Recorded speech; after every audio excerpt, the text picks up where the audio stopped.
Hello and welcome. My name is Dr. Divi, and I'm the host of this podcast, The Shift Happens. Thank you so much for being here. I'm so excited about today's episode because today we're going to be talking about the body again. One of my favorite topics is the body and how we can heal it, how we can shift it, and diving in. So I always try these podcasts to also share what's going on in my world. I have a retreat coming up in Whistler on September 18th to the 20th. My retreats are my deepest dives. I haven't done a retreat in close to a year, actually, just life, busyness, work, and so on and so forth. So I would love to invite you. The retreats are deep dives into your psyche, your subconscious, your unconscious, and you will always leave with massive shifts to create a better life, a happier life, more joy, more health. Every retreat I have taught, it's kind of crazy. I don't advertise it, but I've had so many retreats where people come with some sort of chronic pain and then they leave without it. And it's so exciting to see. So if you're interested in that kind of thing, come join me. I've also got some half-day and one-day events coming up here in Vancouver. My half-day and one-day events are significantly different because they're shorter and they're just very much to the point. The nice thing about retreats is like building a house. We keep building on top of each other. So I've got a couple of events through August around the body and around healing, which goes along with my book I'm working on called The Body Knows. But that's coming out later on this year, early next year. So let's just start and just close our eyes for a quick second and just take a few breaths. Just breathe. Allow your breath to come in and out. And just breathe. Go and open your eyes. What we're going to be talking about today is this concept of the fear of the body. You may or may not know, but I'm a former family physician. Been working in intuitive spiritual arts now for close to 2 decades. And between the two of those careers, I've been working with humans when it comes to health and relationships and livelihood for about 30 years. So I've got a lot of history on this. So I'm up close and personal with people in their health and their life and their relationship and their mind. And it's unbelievable. The biggest emotion people have around their body is fear. On some level, we all know this. On a low level, we walk into a room and somebody sneezes. We're like, oh, afraid we're going to get that. Or we might have a lingering thought. I'm afraid I won't get the disease my mom or dad got. Or maybe we have chronic pain in a certain part of our body and we're always afraid, oh God, it's today going to be a bad day. Most of us can relate to this.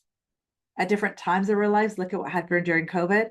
At different times of our lives, those fears peak and at different times they drop. But those fears are real, they are there.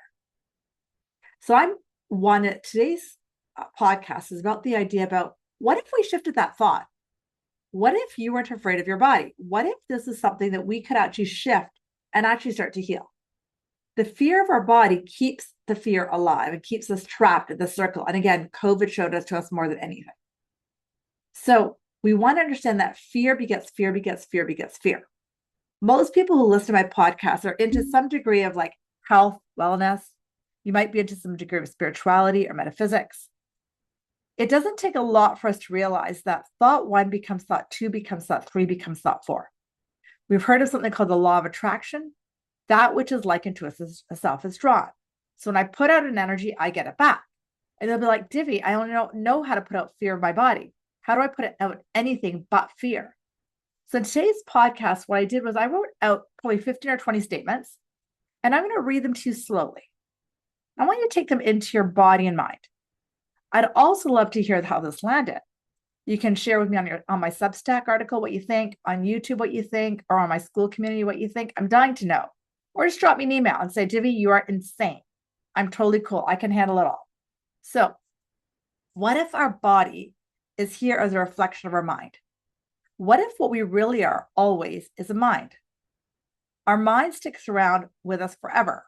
We've all seen a mediumship show like Teresa Caputo. We've watched some of these, Long Island medium people are like, oh, they talked to my dead grandmother. That means my dead grandmother is still here. Her mind is still here. Her consciousness is still here. And on some level, we know that. We know that our consciousness goes on.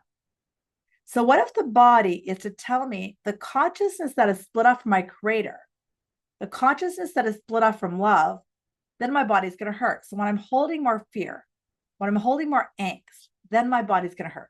So this fear of our body keeps us trapped even more. So let us start with some of these statements and see what lands. Do you ever wonder if that fear could be shifted? Do you ever wonder what a completely different society we could be in if we shifted out of that fear? What if you and I were taught to think of our bodies differently? What if we were taught that our bodies are a reflection of our mind? What if we were taught that our bodies are self-healing mechanisms? What could be possible? So in order to be open to these ideas, we have to be open to entering spirituality, the universal laws, and love into this concept of the body. It's not like the body's over here and medicine and spirituality is over here with the woo-woo people and the religious people. Let's combine these two worlds.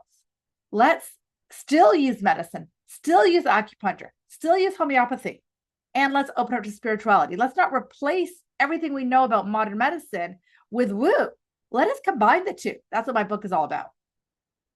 So here are some statements that I want us to explore.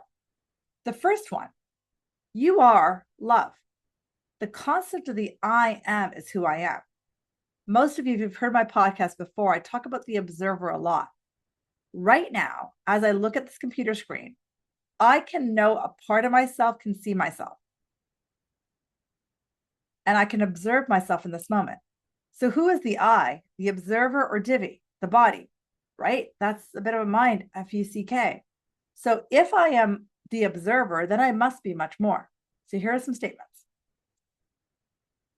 I have been trained to respond to my life and body with fear, but I can learn a different way.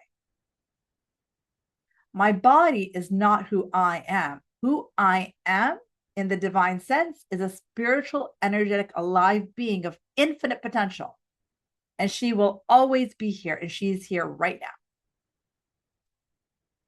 My body is redirecting my energy, my attention, towards a lie that I've told myself. The lie is fear. And the truth of who I am is infinite love, infinite potential, infinite truth. And when I've believed in fear and I've let it settle in, then my body's going to hurt. My body is only given what it can handle. This bigger energy of spirit trusts that I can handle this. My body can become an arrow directing me back towards my divine. My body is saying, oh, go back there. So if my stomach hurts, it's usually fear. Oh, that's a direction to I have forgotten the truth of who I am. I think I'm afraid of my body and its ailments, but really what I'm afraid of is realizing that I have infinite worth, infinite truth, infinite potential, infinite love, infinite, infinite, infinite. When I think about it, I might be afraid of this moment right now. Why am I going into fear when I could go to joy? I can go to love. I can go to peace. I can go to ease. I'm actually afraid of that. I'm afraid of that joy because I think, oh, I got to work hard. I'm afraid of that peace because I think, oh, I got to do something. When really finding that peace and ease and joy is the fruit of everything. There's nothing inherently frightening about observing my thoughts.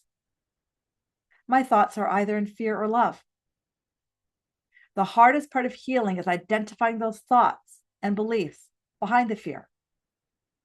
I can get help to figure out those thoughts. I know that there's people out there in the world like me who do that for a living who can help me identify those thoughts. I can learn to listen to my body without immediately becoming afraid of it. My alignment with my divine self gets easier as I remember the truth of who I am is love. The truth of who I am is a child of the Creator. And if the ocean was the Creator, all these waves are the billions of us, and I am one with that Creator. I am a wave. I'm excited about this journey, about reconnecting with myself. My higher self is the truth of love and the expansion with me. I'm going to put the fear of death and illness to bed because on a spiritual level, I know illness and death are never an end. I know that my primary focus is love, can be love, and is love and infinite potential right now. And I have to do nothing to deserve that infinite love. I am learning to welcome the messages of the body in with curiosity to redirect me to my truth. Take a breath.